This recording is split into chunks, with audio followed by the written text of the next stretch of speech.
নমস্কার বন্ধুরা, welcome to ST unique sports. তো আজ ইস্টবেঙ্গল মুখোমুখি হতে চলেছে রেফারির সঙ্গে, এই না ওড়িশা এফসির সঙ্গে।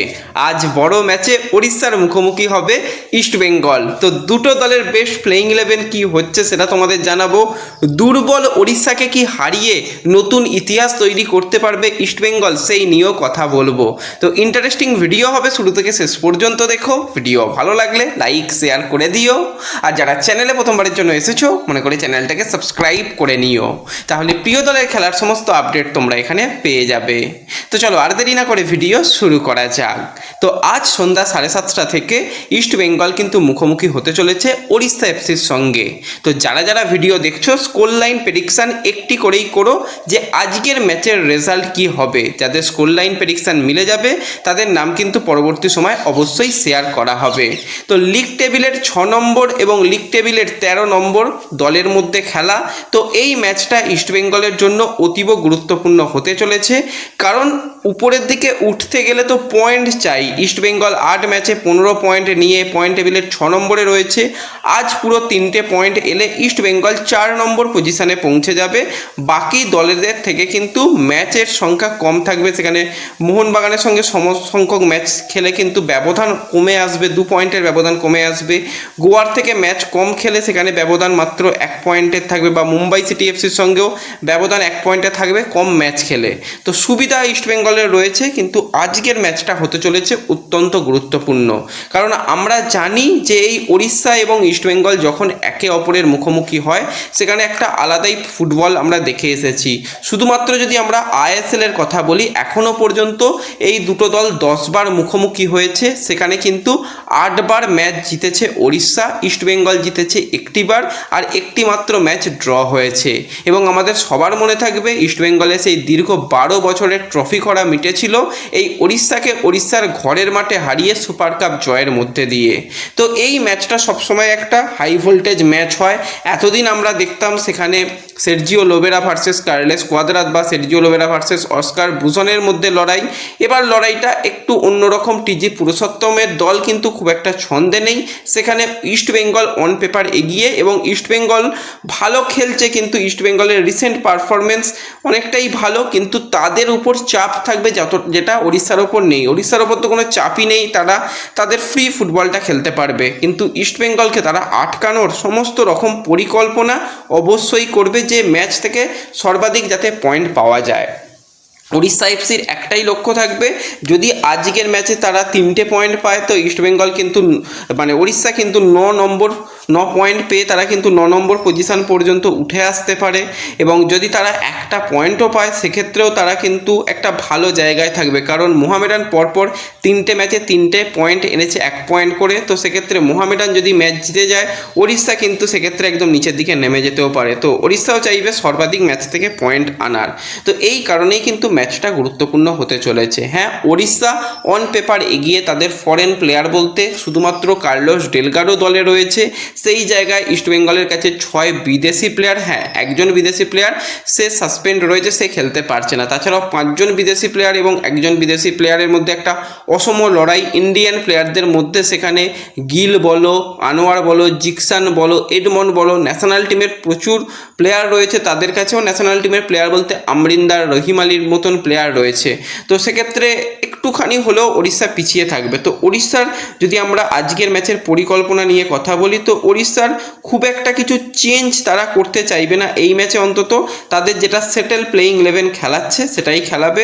মূলত 4-2-3-1 ফরমেশনে গোলের তলায় আমরিন্দার, ডিফেন্স লাইনে থইবার সঙ্গে কার্লোস ডেলগাডো, সাইড ব্যাকে ভানলাল জুইডিকা, অপরদিকে শুভম ভট্টাচার্য খেলবে। এবং মিডফিল্ডের দিকে তাকালে সেখানে হিতেশের সঙ্গে পুইটিয়া, আক্রমণ বিভাগে কিন্তু ইসাক, রহিম আলীদের উইংয়ে রেখে মাফেলাকে অ্যাটাকিং মিডফিল্ডার এবং সিঙ্গেল স্ট্রাইকার হিসাবে কিন্তু এক্ষেত্রে বিপি সুহের শুরু করবে। এবং ইস্টবেঙ্গলের যদি আমরা কথা বলি, তো ইস্টবেঙ্গল কিন্তু গোয়াতে প্রস্তুতি পর্ব সেরেছে। চিন্তা ছিল যেই ব্যাপারটা নিয়ে, যে আনোয়ার সে কি খেলবে, সে কি পুরো ফিট রয়েছে। অপরদিকে রাশিদ সে নিজে কতটা ফিট রয়েছে এই ম্যাচটা খেলার জন্য। তো দুজনই কিন্তু ভালো অনুশীলন করেছে, অনুশীলন নিয়ে কোনো রকম চিন্তার কারণ নেই। এবার কোচ ডিসিশান নেবে যে এই দুজন প্লেয়ারকে কি আজকের ম্যাচে ব্যবহার করা হবে নাকি এই দুই প্লেয়ারকে ছাড়া পরিকল্পনা করা হবে। তো প্রথমে যদি আমরা এই দুজন প্লেয়ারের মধ্যে কথা বলি, তো দুজনই গুরুত্বপূর্ণ প্লেয়ার এবং দুজনকেই ইস্টবেঙ্গলের প্রয়োজন রয়েছে অল্প টাইমের জন্য হলেও। তো যদি এখানে কেভিন সিভিলের সঙ্গে আনোয়ার আলী জুটি বাঁধতে থাকে তাহলে কিন্তু ইস্টবেঙ্গল কিছুটা 3-5-2 এই ফরমেশনে দলকে খেলাতে পারে, যেখানে ডিফেন্সে জিকসান, কেভিন, আনোয়ার তারা ডিফেন্স সামলাবে। তাদের উপরে 5 জন প্লেয়ার, মিডফিল্ডে সৌভিক চক্রবর্তী, সল ক্রেসপো তারা থাকবে এবং তার সাথে এডমন্ড তারা কিন্তু মিডফিল্ড সামলাবে। উইং পজিশানে একদিকে বিপিন থাকবে, অপরদিকে ভিষ্ণু থাকবে, তারা উইং পজিশানে এবং উপরে জোড়া স্ট্রাইকারকে ব্যবহার করা যাবে। সেক্ষেত্রে কিন্তু ইউসুফের সঙ্গে অ্যান্টন জুটিকে আমরা প্রথম থেকে দেখতে পাবো যদি আনোয়ার আলী খেলে। তো সেক্ষেত্রে রাশিদকে বেঞ্চে রাখা ছাড়া উপায় নেই, 4 বিদেশি ইস্টবেঙ্গলের জন্য কিছুটা এরকম হতে পারে।